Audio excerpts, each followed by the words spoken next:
Jejak jalan yang berliku membara jiwaku, memburu impian.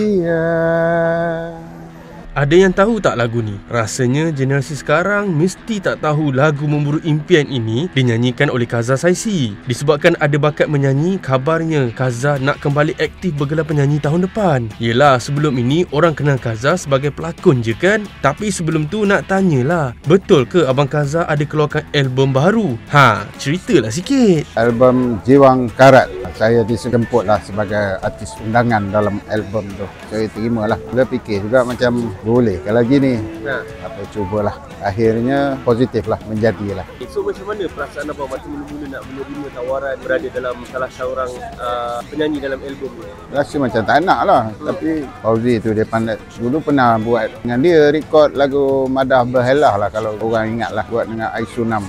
Mula-mula dia hantar lah satu lagu, saya reject lah, tak sedap lagu tu. Ini orang ni lama senyap tu dia sampai, bang ni lagu baru, lagu boleh jual ni, dengar lah. Okey, macam sedap, boleh lah, kena dengan jiwa. Jadi macam berat jugalah. First pergi recording tu tak apa jadi, suara pun tak apa ada, macam tak izin je ni kan. Tahun bila? Tahun ni juga? Tahun ni ya. Kali kedua pergi, okey, mungkin sebab belum dapat melodi. Bila dah lama sikit, dah dengar melodi dah masuk, pergi baru menjadi. Bayangan bertamu, genre ballad lah. Lorong lah.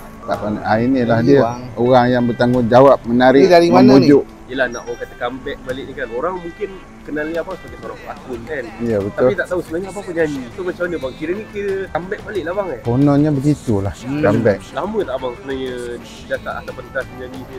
Berapa lama abang tinggalkan? Lama yang betul-betul official dah lama lah. Album kedua dulu tahun 85. Bayangkanlah berapa tahun? 40, 30, 40 kot. Jadi bang, bila dah tinggal lama ni, taring Kaza tu masih ada lagi tak? Tu tak boleh lah saya nak ni. Tapi Kena orang luar lah nilai kan. Saya tak boleh nilai diri sendiri.